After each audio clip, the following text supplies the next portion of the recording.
ترغیب اور ترہیب کا مضمون چل رہا ہے، جنت کے احوال، حالات اور جہنم کے ہولناک مناظر۔ کل سنایا گیا کہ حضرت امام فقی ابو اللیث سمرقندی نے فرمایا ہے کہ جنت کی نعمتیں حاصل کرنے کے لیے 5 چیزوں کی پابندی،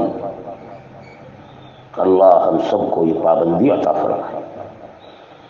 پہلی پابندی یہ کہ نفس کو گناہوں سے بچائے، یہ سب سے اصل چیز قرآن میں یہی فرمایا گیا، وَنَهَى النَّفْسَ عَنِ الْهَوَىٰ فَإِنَّ الْجَنَّةَ هِيَ الْمَأْوَىٰ۔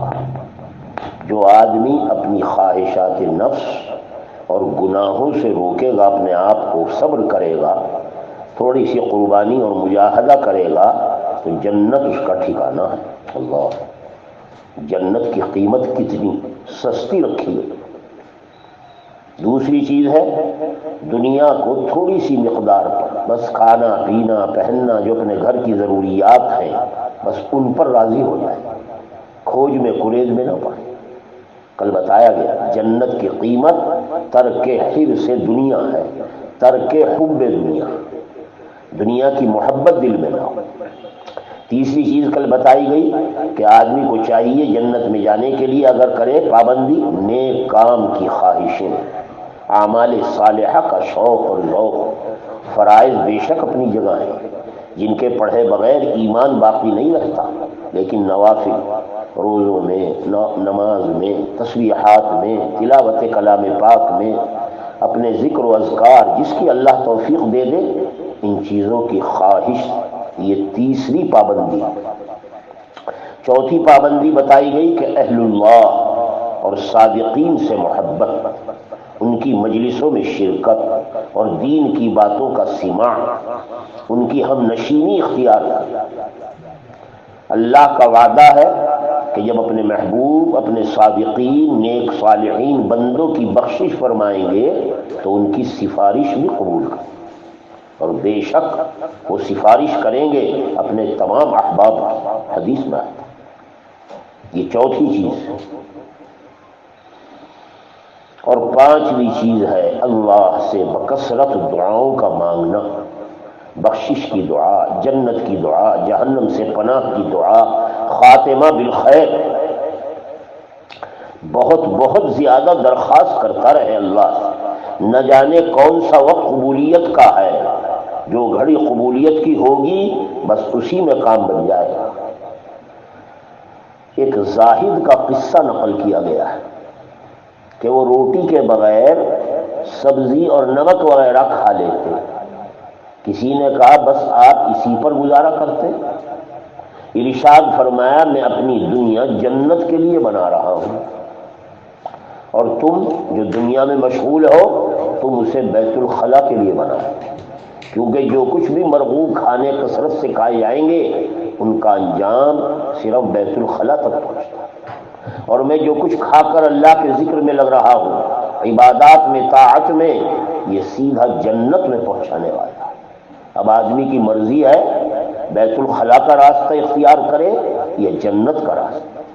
یہ حضرات اس طرح سے زندگی گزارتے اور جنت کمانے کے نئے نئے طریقے اختیار کرتے تھے۔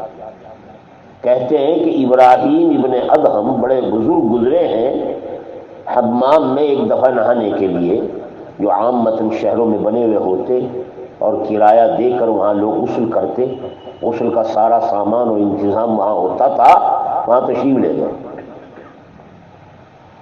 جیسے ہی پہنچے تو حمام پر جو آدمی مقرر تھا نہلانے کے لیے، کرایہ وصول کرنے کے لیے، وہاں کے انتظام کے لیے، حضرت جب وہاں گئے تو اس نے اس کو روک دیا، کہنے لگا پہلے کرایہ ادا کرو، اجرت کے بغیر حمام میں نہیں جا سکتے۔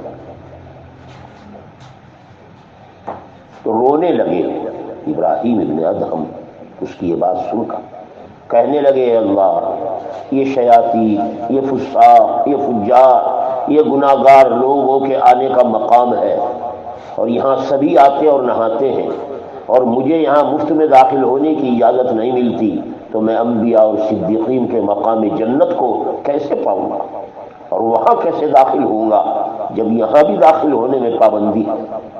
اس طرح یہ سبق سیکھتے تھے اور آخرت کی تیاری میں کوئی کمی نہیں چھوڑتے تھے۔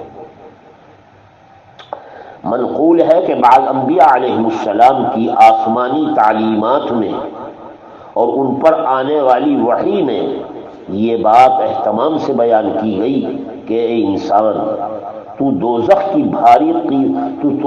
کو دنیا میں بھاری قیمت سے خرید رہا ہے اور جنت کو سستے داموں بھی لینے کے لیے تیار نہیں۔ یعنی ایک فاسق آدمی اپنے جیسے فاسقوں کی دعوت کرتا ہے، فضول خرچ کرتا ہے، شریعت کے خلاف اور احکامات پر چلتا ہے، سینکڑوں روپے کا اسراف کر رہا ہے، اور سب کچھ کرنے کے بعد سوائے دوزخ کے کچھ نہیں ملے۔ یہ اس کے دوزخ کا سودا۔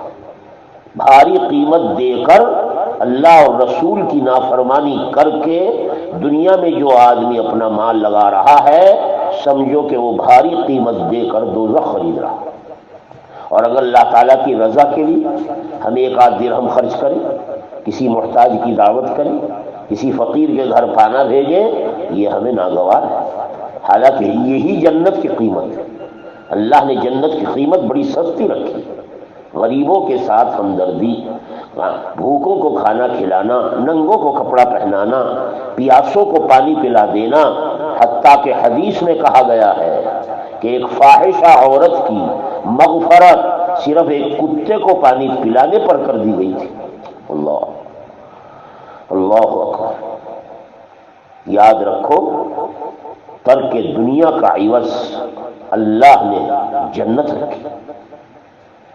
حضرت امام ابو حازم مشہور بزرگ فرماتے ہیں، اگر جنت کے متعلق یہ فیصلہ ہو کہ اس میں وہی داخل ہو سکے گا جو دنیا کی تمام مرغوب اور محبوب چیزوں کو چھوڑ دے، سب چیزوں کی مجاہدے اور قربانی لگائے، تو جنت کی نعمتوں کے مقابلے میں ساری زندگی مرغوب اور محبوب چیزوں کا چھوڑ دینا بہت ہلکا ہے، جو جنت کی نعمتیں ملنے والی۔ اسی طرح اگر دوزخ کے بارے میں طے ہو جائے کہ اس سے نجات جب ملے گی جو دنیا کی مشقتوں کو برداشت کر لے، یہ شرط بھی جہنم کے ہولناک مناظر سے بچنے کے لیے بہت آسان ہے۔ ایمان والے کو سوچنا چاہیے کہ دنیا میں ہم مشقتیں اگر برداشت کریں گے، گناہوں پر صبر کریں گے، نیکیوں کو برداشت کرتے ہوئے گرگرانی اور مشقت نیکیوں میں اور اعمال صالحہ میں وقت لگائیں گے، یہ بڑا آسان ہے جنت خریدنے کے۔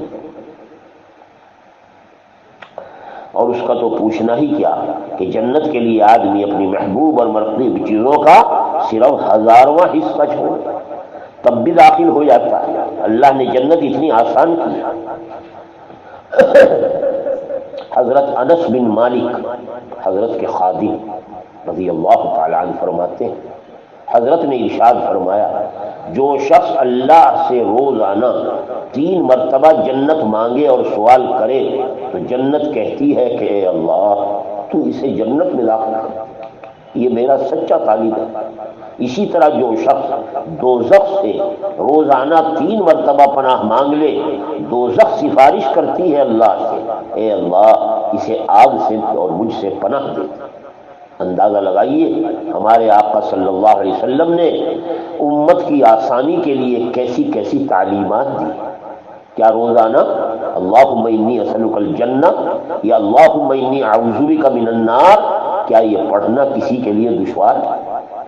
اخلاص کے ساتھ اللہ کو حاضر ناظر سمجھ کر، محض یہ نہیں کہ زبان پر بلا ارادہ آ جائے، نہیں، اللہ سے خلوص دل سے جب آدمی جنت کا سوال کرے گا اور دوزخ سے پناہ مانگے گا، اللہ اس دعا کی برکت سے اسے جنت والے اعمال کی توفیق دیں گے اور معاصی سے بچنے کے لیے بھی توفیق و رحمت۔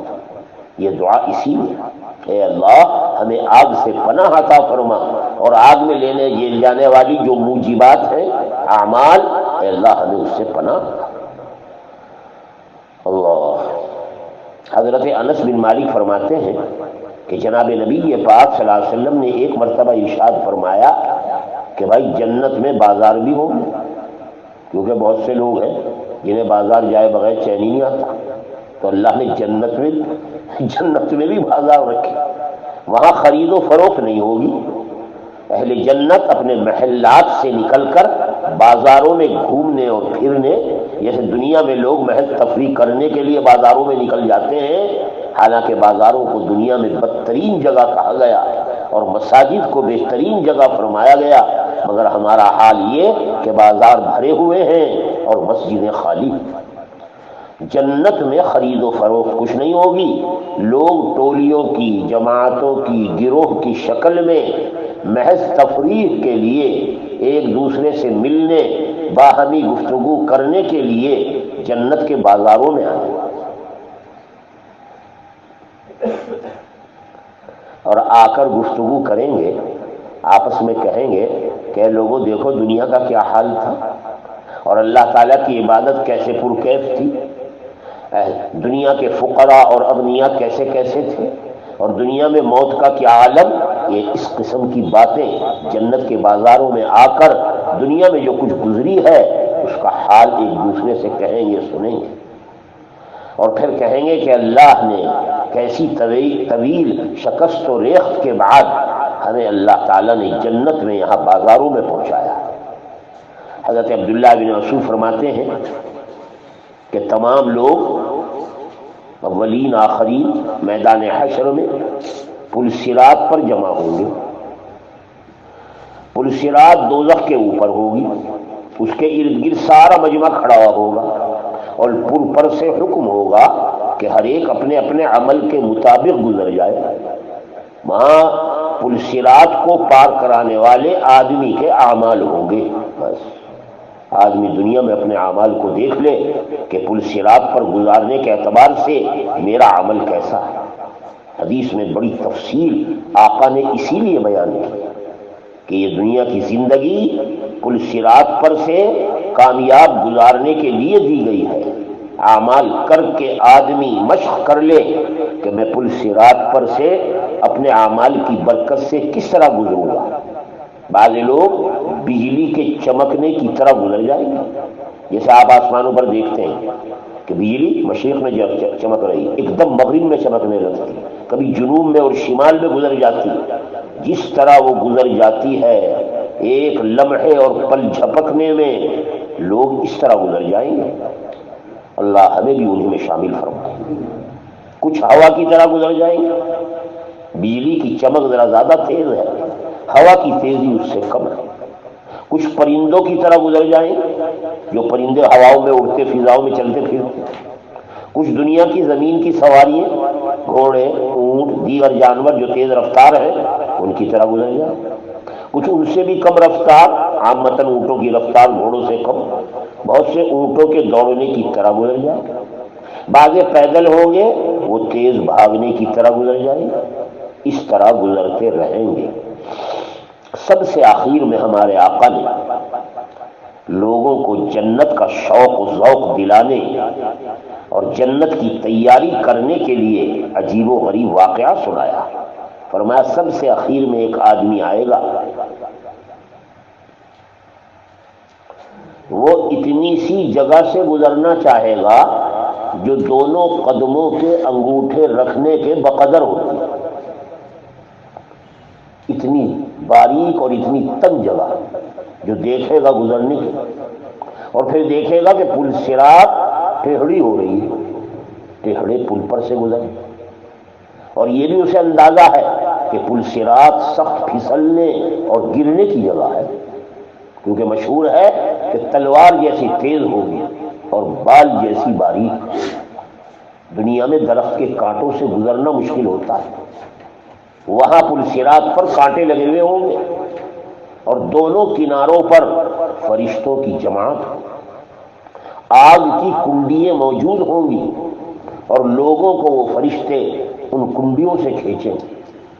کچھ گزر جائیں گے، نجات پا جائیں گے، کچھ کے خراش آئے گی، کچھ کے کچھ تھوڑی بہت زخم آئے گا، آخر کار پار ہو جائیں گے جیسے کیسے اعمال میں۔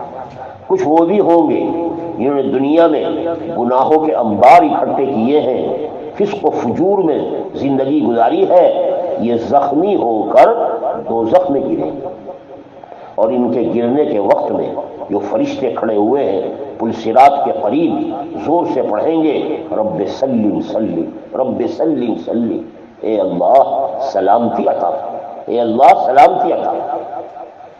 ایک شخص گزرے گا آخر، حضرت جس کو بیان کر رہے ہیں، اور جیسا کیسا گرتا پڑتا، دنیا میں جو کچھ جیسے اعمال کیے ہیں اپنے اعمال کے حساب سے اللہ اسے جنت میں داخل فرمائیں گے۔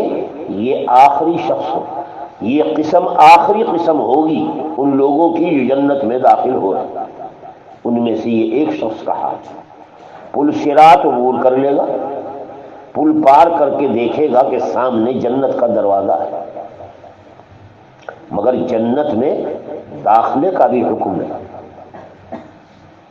باہری سے دیکھ کر اندازہ لگائے گا کہ شاید جنت میں جگہ نہیں ہے۔ اخیر میں آیا ہوں، جنت ساری کی ساری بھر گئی ہے، بظاہر میرے اندر رہنے کی کوئی جگہ نہیں۔ یہ سمجھ کر اللہ سے درخواست کرے گا کہ اللہ مجھے یہی جنت کے دروازے پر جگہ دے دیجیے، چوکھٹ کے باہر ٹھہر جاؤں گا۔ اللہ تعالیٰ جو ارحم الراحمین ہے اور جن کی رحمت اس کے لیے بھی بہانہ بنی ہوئی ہے، اور نہ جانے کتنی گنہگار لوگوں کے لیے ان کی رحمت بہانہ بنے گی، وہ اپنی رحمت کا مظاہرہ کریں گے، اپنی رحمت کا مظاہرہ فرمائیں گے کہ اگر میں تجھے یہیں ٹھہرا دوں چوکٹ کے پاس جنت کے دروازے کے باہر، تو اندر کی نعمتیں دیکھ دیکھ کر آئندہ کچھ اور مانگنے لگے گا اور کچھ سوال کر عرض کرے گا تیری عزت کی قسم بالکل نہیں، وعدہ کرتا ہوں میں یہی رہوں گا۔ حکم ہوگا شریفتوں کو کہ اسے یہیں ٹھہرا دو جنت کے دروازے کے باہر چوکٹ۔ اب وہاں سے وہ جنت کی باغ و بہار، جنت کی منزلیں، جنت کے محلات، وہ نعمتیں جو آج تک کسی آنکھ نے نہیں دیکھی ہیں، وہ اس کی آنکھ سے نظر آئیں،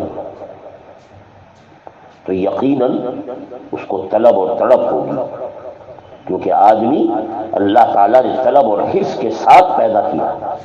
وہ درخواست کرے گا اے اللہ مجھے بھی جنت میں ٹھکانہ دے دیجیے۔ ارشاد ہوگا کہ ابھی تو نے وعدے وعید کیے، اب میں اگر جنت میں داخل کروں گا وہاں جا کر کچھ اور مانگنے لگے گا۔ عرض کرے گا بالکل نہیں ہے اللہ تیری عزت کی قسم، بس جنت میں پہنچا دیجیے، وہاں جا کر جہاں کہیں جگہ ملے گی وہیں ٹھہر جاؤں گا۔ جا کر جب جنت کے اندر حکم ہوگا داخل ہونے کا، کچھ دن تک اسی طرح رہے گا جنت میں، وہاں کی باغ و بہار کے نقشوں میں، تو اب سوال کرے گا، ایک دفعہ سوال، دوسرا مرتبہ سوال، تیسری مرتبہ، اور چوتھی مرتبہ میں کہے گا کہ اللہ مجھے یہاں اپنا ٹھکانہ دے دے۔ اسی طرح مانگتا رہے گا، مانگتے مانگتے کہے گا کہ اے اللہ میں نے بہت مانگا ہے، اب مجھے حیا و شرم آتی ہے، بس آپ اپنے رحمت کا مظاہرہ کر دیجیے۔ اللہ کی رحمت کا جوش ظاہر ہوگا، ارشاد مبارک ہوگا جا تجھے میں نے جنت میں جگہ دے دی ہے، یہ پوری جنت ساری دنیا کے برابر ہے، اور میں تجھے اس سے 10 گنا زیادہ جنت دے رہا۔ اللہ حضرت نے فرمایا یہ اہل جنت میں سب سے ادنا درجے کا آدمی ہوگا، جس کو دنیا سے 10 گنی زیادہ بڑی جنت ملے گی، اور اللہ اپنی رحمت کا مظاہرہ فرمائیں گے۔ حضرت عبداللہ ابن مسعود فرماتے ہیں رحمت و کرم، جود و سخا، عطا و بخشش و نوال کا یہ واقعہ اور یہ منظر بیان فرما کر حضرت نبی پاک صلی اللہ علیہ وسلم ہنسنے لگے، آپ کے دندان مبارک ظاہر ہو گئے۔ صحابہ نے پوچھا حضرت کیوں ہنس رہے ہیں؟ ارشاد فرمایا جب بندہ اللہ تعالیٰ کے ساتھ یہ مانگ رہا ہوگا اور اللہ تعالیٰ اس کو 10 گنا جنت دے رہے ہوں گے، اور وہ تعجب کرے گا، اس کے تعجب پر اللہ کو ہنسی آ جائے گی، اس لیے میں ہنس رہا ہوں۔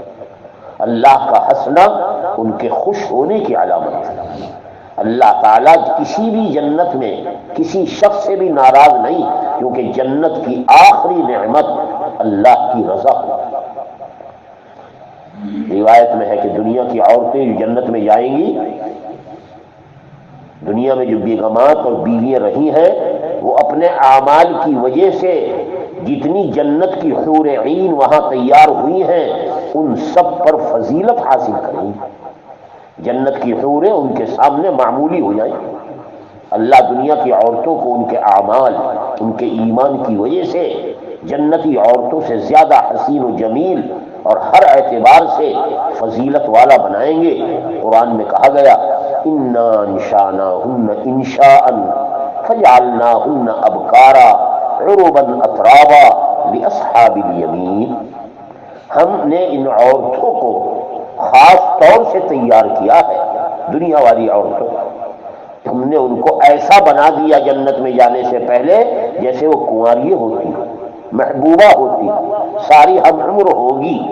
اور جن لوگوں کو داہنے ہاتھ میں نامہ اعمال ملے ہیں ان کو یہ عورتیں حوالے کی جائیں.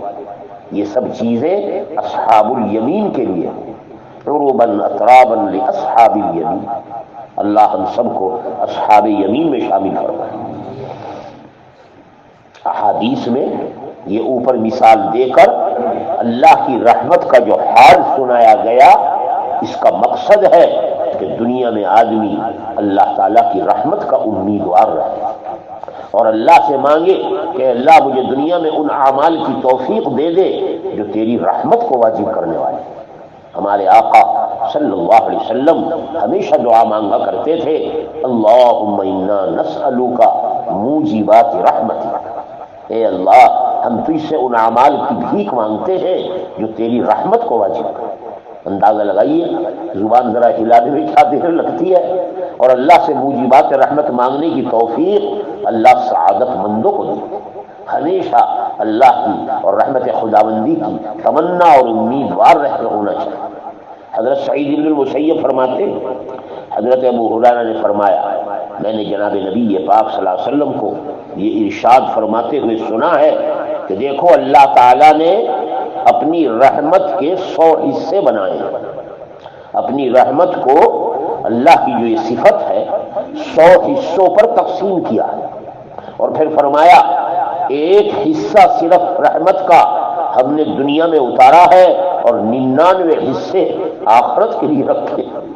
اللہ کہتے 99 حصے رحمت کے آخرت میں، پھر بھی ہم مانگنے میں اور اللہ سے بھیک مانگنے میں کوتاہی کریں. اندازہ لگائیے کتنی غفلت. دنیا میں اللہ کی رحمت کا صرف ایک حصہ ہے جو آدم علیہ السلام سے لے کر قیامت تک یہ حصہ کام کر رہا ہے. اور مخلوق میں جو کچھ رحمتوں والے معاملات ہیں، ایک دوسرے پر شفقت، ایک دوسرے پر مہربانی، ایک دوسرے سے ہمدردی، یا جو کچھ بھی ماں باپ اپنی اولاد پر، جانور اپنے بچوں پر، اسی طرح دیگر لوگ ایک دوسروں پر جو رحمت شفقت مہربانی کرتے ہیں، یہ اس 100ویں حصے کی بدولت ہے. ایک حصے کا یہ حال ہے جو دنیا میں، حتیٰ کہ گھوڑی اپنے بچے پر سے اپنا پاؤں ہٹا لیتی ہے کہ کہیں میرے بچے کو میرے پیر سے تکلیف نہ پہنچے. یہ رحمت کا حصہ، یہ ایک رحمت ہے تو 99 رحمتوں کا کیا عالم ہوگا. اسی لیے حضرت نے فرمایا ہر مسلمان کے لیے لازم ہے کہ وہ اللہ سے رحمت مانگے اور رحمت والے اعمال میں مشغول. اعمال صالحہ جتنے ہیں سب موجبات رحمت ہیں، سب اللہ کی رحمت کو واجب کرنے والے. نمازوں کا اہتمام، روزوں کا اور عبادات کا اہتمام، نوافل کا اہتمام، تسبیحات اور ذکر کا اہتمام، اور نہ جانے کتنی تعلیمات دین سنی ہیں اور سنتے ہیں، یہ سب اللہ کی رحمت کے مظاہر. حضرت حسن بصری حضور کا ارشاد نقل کرتے ہیں دیکھو اللہ کی 100 رحمتیں ہیں، ان میں سے ایک رحمت دنیا والوں پر کام کر رہی ہے اور ساری ایک 100واں حصہ ساری دنیا کو آدم سے لے کر قیامت تک گھیرے ہوئے ہے. جب تک دنیا والے رہیں گے اور جب تک قیامت قائم نہیں ہو جائے گی صرف اسی 100ویں حصہ رحمت کی اسی سے لوگ کام چلائیں. اور حدیث میں آگے چل کر انتہا فرما دی گئی کہ وہ 99 حصے جو اللہ نے آخرت میں رکھے ہیں جب قیامت قائم ہوگی دنیا کا جو یہ 100واں حصہ ہے اللہ اسے بھی ان 99 کے ساتھ ملا دے گا. پوری 100 رحمتیں، 100% رحمتیں اپنے اولیاء پر اپنے نیک اعمال کے کرنے والوں پر، اپنے ایمان اور کلمہ ایمان میں لگنے والوں پر اور اطاعت گزار بندوں پر اپنی رحمت مختص فرمائے گا۔ اللہم اجعلنا منہم، اے اللہ ہمیں انہی میں فرما دے۔ حضرت امام فقی ابو اللہ فرماتے ہیں کہ حضرت صلی اللہ علیہ وسلم نے مومنین کے لیے رحمت کا یہ ذکر فرمایا، کیوں؟ ہمیں اور آپ کو اللہ کی رحمت کی یہ تفصیل سنا رہے ہیں تاکہ اللہ تعالیٰ کے اس اکرام پر، اس انعام پر، اس عظیم الشان نعمت پر بندے اللہ کی حمد و ثنا کریں، اس کا شکر ادا کریں اور اعمال صالحہ کو اپنائیں۔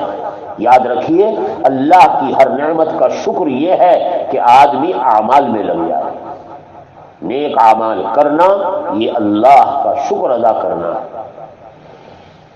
نیک اعمال کو اپنائیں، کیونکہ جو شخص اس کی رحمت کا امیدوار ہوتا ہے وہ اعمال میں خوب محنت کرتا ہے۔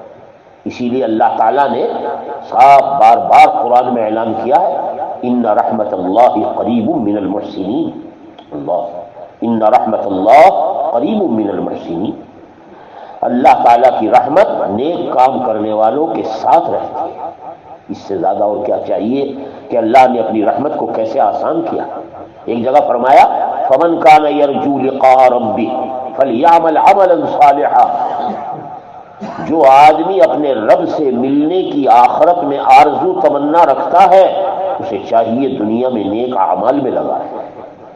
ایک اور جگہ حضرت سبحانہ و تعالیٰ قرآن میں اعلان کر رہے ہیں وَرَحْمَتِي وَسِعَتْ كُلَّ شَيْءٍ، یہ اللہ تعالیٰ کے یہاں اللہ تعالیٰ کی دنیاوی تمام معاملات میں ایک پالیسی کا اعلان ہے۔ اللہ نے اپنی پالیسی یہ بنائی ہے، اللہ نے اپنی عادت شریفہ یہ قرار دی ہے کہ میری رحمت تمام اشیاء سے بڑھ کر، ہر جگہ اللہ کی رحمت کا مظاہرہ، میری رحمت تمام اشیاء کا احاطہ کیا، یعنی ہر چیز کو میری رحمت کا حصہ ملے گا۔ یہ اللہ نے اعلان کیا ہے دنیا بنانے سے پہلے، رحمتی وسعت کل شیء۔ حضرت ابن عباس نے ایک عجیب و غریب واقعہ سنایا اسی آیت شریفہ کے ذیل میں۔ حضرت مفسر قرآن اور ترجمان قرآن ہیں حضرت کی طرف سے، نبی پاک صلی اللہ علیہ وسلم نے فرمایا نعمت ترجمان القرآن انت، اے ابن عباس اللہ نے تمہیں بہترین قرآن کا ترجمہ کرنے والا بنایا۔ حضرت ابن عباس فرماتے ہیں جب یہ آیت نازل ہوئی رحمتی وسعت کل شیء، اللہ کی رحمت ہر شے، ہر چیز کے لیے وسیع ہے، تو شیطان لعین بھی اکڑنے لگا اور اللہ کی بارگاہ میں آیا، کہنے لگا اے اللہ میں بھی تو اشیاء میں سے ایک شے ہوں، میں بھی تو ایک شے ہوں، لہذا آپ کی رحمت سے مجھ سے بھی حصہ ملنا چاہیے، آپ کی رحمت کا کوئی حصہ مجھے بھی مل جائے۔ قرآن نے فرمایا فَسَأَكْتُبُهَا لِلَّذِينَ يَتَّقُونَ وَيُؤْتُونَ الزَّكَاةَ وَالَّذِينَ هُمْ بِآيَاتِنَا يُؤْمِنُونَ۔ دیکھو رحمت کا حصہ اللہ تعالیٰ کے ہاں سے ضرور ملے گا، مگر کنہیں؟ جو اللہ سے ڈرنے والے، جو زکوٰۃ دینے والے، جو اعمال صالحہ میں مشغول ہوں اور اللہ کی آیات پر ایمان لانے والے ہوں۔ اللہ نے رحمت ایمان والوں کے لیے، یعنی اللہ کی رحمت ان کے لیے مخصوص ہے، جو مشرک ہیں، کافر ہیں، شرک میں مبتلا ہیں، ان کے لیے اللہ کی کوئی رحمت نہیں۔ چنانچہ یہ آیت نازل ہوئی، یہ مضمون اللہ اور اللہ کے رسول نے لوگوں کو بیان کیا، تب ابلیس یہ سن کر مایوس ہوا۔ یہود و نصارہ کہنے لگے کہ ہم بھی تو ایمان لانے والے ہیں اپنے نبیوں پر، ہم بھی زکوٰۃ ادا کرتے ہیں اپنے حساب سے، لہذا یہ رحمت ہمیں بھی ملنی چاہیے، یہود و نصارہ والی۔ تو قرآن پاک کی آیت نازل ہوئی الذین یتبعون الرسول النبی الامی، جو لوگ رسول نبی اور امی کا اتباع کریں گے رحمت صرف ان کو ملے۔ ظاہر ہے یہود و نصارہ حضرت پر ایمان لانے سے محروم ہے، حضرت کی تصدیق نہیں کرتے۔ یہ سن کر یہود و نصارہ بھی قیامت تک کے لیے مایوس ہو گئے ہیں اور اعلان ہو گیا کہ رحمت صرف ایمان والے اور اعمال ایمان میں لگنے والوں کے لیے۔ ہر مومن پر واجب ہے، ہر مسلمان پر، کہ اللہ کی حمد و ثنا کرے، شکر ادا کرے، اسے اللہ نے اسے ایمان کی دولت عطا فرمائی، اور اللہ نے اپنی طرف سے دی ہے۔ ہماری کمائی کو، ہماری محنت کوشش کو کوئی دخل نہیں ہے کہ یہ دولت ہمیں مل جائے، یہ اللہ نے مومن بنایا ہے۔ لہذا اپنے رب کریم سے ہر وقت دعا مانگیے کہ اللہ ہمیں گناہوں سے بچنے کی توفیق عطا فرما، اے اللہ جو کچھ گناہ ہوئے ہیں ان سے درگزر۔ یہ اللہ کے نبی کی اپنے ایمان لانے والوں کو تعلیم ہے۔ حضرت یحییٰ بن معاذ راضی کہتے ہیں، اے اللہ تو نے ہمارے لیے ایک رحمت اتاری ہے دنیا میں 100 میں سے، اور اسی سے تو نے ہمیں اکرام بخشا ہے، یعنی اسلام اور ایمان کی دولت دی ہے۔ تو جب ہم پر 100 رحمتیں نازل فرمائے گا تو ہم کیسے تیری مغفرت کے امیدوار نہ بنے؟ اے اللہ ہم تجھ سے مغفرت مانگتے ہیں، اے اللہ ہم تجھ سے رحمت مانگتے ہیں۔ انہی کا بیان ہے یحییٰ بن معاذ کا، اے اللہ اگر تیرا ثواب فرما برداروں کے لیے اور تیری رحمت گناہ گاروں کے لیے ہے تو میں گو فرما برداروں میں نہیں ہوں، مگر تیرے ثواب کا میں امیدوار ہوں، اور بے شک میں گناہ گاروں میں سے ہوں اور تیری رحمت کی امید رکھتا ہوں، میرے گناہوں کو معاف فرما۔ اکثر یہ دعا مانگتے تھے، انہی سے منقول ہے، فرمایا کرتے تھے دعا میں، اے اللہ تو نے جنت کو پیدا فرمایا اور اسے اپنے اولیاء کے لیے قرار دیا، اور کافروں کو اس سے مایوس فرمایا، اور تو نے فرشتے ایسے بنائے ہیں کہ انہیں کسی چیز کی حاجت نہیں ہے، اور تو خود بھی ان تمام چیزوں سے بے نیاز ہے، پھر اگر ہم جیسوں کو بھی تیری رحمت عطا نہیں ہوگی تو آخر یہ کن لوگوں کو ملے گی؟ اس طرح دعا مانگتے اور اللہ کے سامنے اپنی نیاز مندی کا اظہار کرتے تھے۔ حضرت ابو سعید خدری فرماتے ہیں، نبی پاک صلی اللہ علیہ وسلم نے ارشاد فرمایا، ایک ایسا آدمی بھی جنت میں داخل ہوگا جس نے دنیا میں کبھی کوئی نیکی نہیں کی، موت کا وقت آیا تو اپنے اہل و عیال سے کہنے لگا، دیکھو میں نے دنیا میں کوئی عمل نہیں کیا نیک، لم یعمل شیئا قط، سنو میں دنیا میں اس حال میں رہا، میں اب مروں گا، میرے مرنے کا وقت قریب آ رہا ہے، تو ایسا کرنا کہ مجھے آگ میں جلا دینا بجائے دفن کرنے کے، اور راکھ ساری کی ساری بہا دینا، کچھ سمندر میں اور کچھ ہواؤں میں اڑا دینا۔ مرنے کے بعد گھر والوں نے وصیت کے مطابق عمل کیا، بجائے تدفین کے اسے جلا دیا، اس کی راکھ اکٹھی کی، کچھ کو بہا دیا پانی کے اندر، کچھ کو ہواؤں میں اڑا دیا، بس ادھر اللہ تعالیٰ کے ہاں عالم برزخ میں پہنچ گیا۔ سمندر کے پانی کو حکم ہوا کہ اس کی راکھ کا ایک ایک ذرہ جمع کیا جائے، فوراً جمع ہوا۔ خشکی کو حکم دیا گیا، جو زمین میں اور مٹی میں جو اس نے مٹی کے اندر اپنی راکھ اڑائی اس کو بھی حکم دیا گیا کہ جمع ہو جائیں، سارے اجزاء جمع ہو گئے اللہ کے امر کن سے۔ اللہ نے اس کی راکھ سے اس کو دوبارہ پیدا کیا، اجزاء جمع کر کے، اور سوال کیا کہ تو نے یہ وصیت کیوں کی اور کس چیز نے تجھے اس پر آمادہ کیا کہ جلا کر راکھ بکھیر دیا؟ کہنے لگا، اے اللہ صرف تیرے خوف نے اور تیرے ڈر نے مجھ سے یہ کام کرایا ہے، تو خود جانتا ہے کہ میں تیرے خوف کی وجہ سے لوگوں کو یہ وصیت کر کے آیا۔ اللہ نے اسی پر مغفرت فرمائی۔ اندازہ لگائیے، رحمتی وسعت کل شیء، اللہ اپنی رحمت جس طرح چاہے اپنے بندوں کے لیے استعمال کریں گے۔ ہمارا کام ہے اللہ سے مانگنا اور اللہ سے ڈرنا۔ حضرت عطا فرماتے ہیں ایک صحابی سے کہ ایک دفعہ نبی پاک صلی اللہ علیہ وسلم ہمارے پاس مسجد نبوی میں تشریف لائے، ہم بیٹھے ہوئے کچھ خوش طبعی میں تھے، موڈ میں، کوئی ہنس رہا، کوئی بات کر رہا، کوئی قہقہہ لگا رہا، کوئی مسکرا رہا۔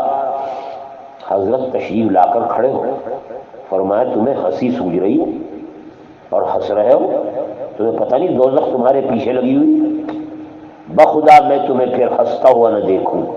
یہ کہہ کر تشریف لے، حضرت کا تشریف لے جانا اور یہ کہنا تھا، صحابہ جتنے وہاں موجود تھے ہر ایک کا یہ حال ہو گیا کہ جیسے اس کے سر پر پہاڑ گر گیا۔ تھوڑی دیر میں آپ تشریف لائے دوبارہ، کیونکہ پہلے ڈانٹ کر گئے تھے۔ ارشاد فرمایا میرے پاس جبریل علیہ السلام ابھی بھی آئے ہیں اور فرما رہے ہیں کہ اللہ تعالیٰ ارشاد فرما رہے ہیں کہ آپ ان بندوں کو جو بیٹھے ہوئے ہنس رہے تھے دوزخ سے ڈرا کر آئے ہیں، ہماری رحمت سے کیوں مایوس کیا ہے؟ ہمارے پاس رحمت کا خزانہ، جاؤ میرے بندوں کو سناؤ کہ اللہ گناہوں کو بہت معاف کرنے والا اور بہت بخشنے والا مہربان ہے۔ ہاں بے شک اللہ کا عذاب بھی بڑا دردناک ہے۔ اس سے اندازہ لگایا جائے ہمارے آقا صلی اللہ علیہ وسلم کو اللہ تعالیٰ کی طرف سے جس طریقے سے ڈرانے کی ہدایت، اسی طریقے سے بخششیں سنا کر اللہ کی مہربانیوں کو بتانا بھی حضرت کا وظیفہ اور حضرت کا معمول تھا۔ ایک موقع پر حضرت نے ارشاد فرمایا، بھائی اللہ کے یہاں اپنے بندے کے گناہوں کو بخش دینا کوئی بڑی بات نہیں۔ یہ شیطان وسوسے ڈالتا ہے، گناہ کراتا ہے، پھر وسوسے ڈالتا ہے کہ میں تو بہت بڑا گناہ گار ہوں، اللہ کیسے معاف کرے گا؟ یہ توبہ سے روکنے کا طریقہ، نعوذ باللہ۔ گویا گناہ گار کو یہ بتاتا ہے کہ تیرا گناہ اللہ سے بڑا ہے، حالانکہ اللہ سے بڑا بھی کوئی چیز۔ اللہ جب چاہیں گے اپنے بندوں کے گناہوں کو زمین سے لے کر آسمان تک اگر بھرے ہوئے ہیں، اللہ ان کے معاف کرنے پر بھی قادر ہے، کوئی بڑی بات نہیں۔ سنو، تم سے پہلے لوگوں میں ایک آدمی تھا جس نے 99 قتل کیے تھے ناحق، بنو اسرائیل میں تھا۔ وہ بنو اسرائیل کے ایک عابد گزار کے پاس گرجا گھر میں پہنچا، کہنے لگا دیکھو میں نے 99 قتل کیے، اب میری توجہ اللہ کی طرف ہوئی ہے توبہ کے لیے، میں توبہ کرنا چاہتا ہوں، بتاؤ میری توبہ کی گنجائش ہے؟ راہب کہنے لگا بالکل نہیں، تو نے بڑی زیادتیاں کی، بڑے مظالم کیے، اور تو نے 99 قتل کیے، تیری بخشش کیسے ہوگی؟ غرض کہ اس نے جہالت کا ثبوت دیا اور اللہ کی رحمت سے اسے مایوس کیا۔ اس نے فوراً لپک کر اس راہب کو بھی قتل کر دیا۔ اب اس کے بعد اسے اور فکر ہو، دوسرے گرجا گھر میں پہنچا، وہاں جو راہب اور عابد موجود تھا اس سے کہنے لگا دیکھو میں نے 100 آدمی قتل کیے ہیں، بتاؤ میرے لیے توبہ کی کوئی شکل نکل سکتی ہے؟ وہ راہب سمجھدار تھا، کہنے لگا بے شک تو نے بہت ظلم کیا اور بے حد گناہوں کا ارتکاب کیا، تاہم میں یہ نہیں کہتا کہ تیرے لیے توبہ نہیں ہے، بلکہ تجھے مشورہ دیتا۔ یہاں قریب میں 2 بستیاں ہیں، ایک کو بسرا اور دوسرے کو کفرا کہتے ہیں، بسرا اور کفرا۔ بسرا کے اندر جو آبادی بستی ہے وہاں نیک لوگ رہتے ہیں، اپنے نبی کی باتوں کے ماننے والے، جنتیوں کے اعمال کرنے والے۔ اس بستی میں کوئی اور طرح کا آدمی نہیں ٹھہر سکتا، نیک ہی لوگ رہتے۔ تو اگر اہل بسرا میں قیام کرے، ان نیک لوگوں کے پاس پہنچ جائے اور ان جیسے اعمال شروع کر دے تو مجھے امید ہے کہ تیری توبہ قبول ہو۔ یہ آدمی اس بستی کا ارادہ کر کے نکل گیا۔ ابھی دونوں بستیوں کے درمیان تھا، بسرا اور کفرا کے درمیان۔ اتنے میں حکم آیا اللہ کی طرف سے کہ اس کی روح نکالی جائے۔ چنانچہ روح قبض کرنے والے فرشتے وہاں پہنچے۔ روح قبض کرنے والے فرشتے دونوں طرح کے ہیں، ملائکۃ الرحمہ اور ملائکۃ العذاب۔ 99 اور 100 قتل چونکہ اس نے کیے، ملائکۃ العذاب روح نکالنے کے لیے آ گئے، لیکن یہ شخص توبہ کے ارادے سے اللہ کی رحمت کی امید میں بسرا کی طرف چونکہ نکلا تھا، اس لیے رحمت کے فرشتے بھی آ گئے اور ہر ایک کہنے لگا کہ اس کی روح ہم نکالیں۔ آپس میں جھگڑنے لگے۔ اللہ تعالیٰ سے پھر دونوں نے سوال کیا، اے اللہ کیا ہدایت ہے، کیا ہمیں حکم ہے، ہم اس کے بارے میں کیا کریں؟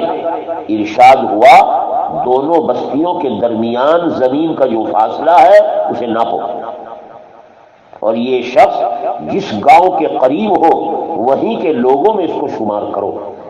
چنانچہ پیمائش کی گئی، صرف چند انگلیوں کی مقدار یہ بسرا کے زیادہ قریب تھا، بجائے دوسرے گاؤں کے، اس کو پایا گیا، حکم ہوا کہ ملائکہ رحمت اس کی روح نکالے۔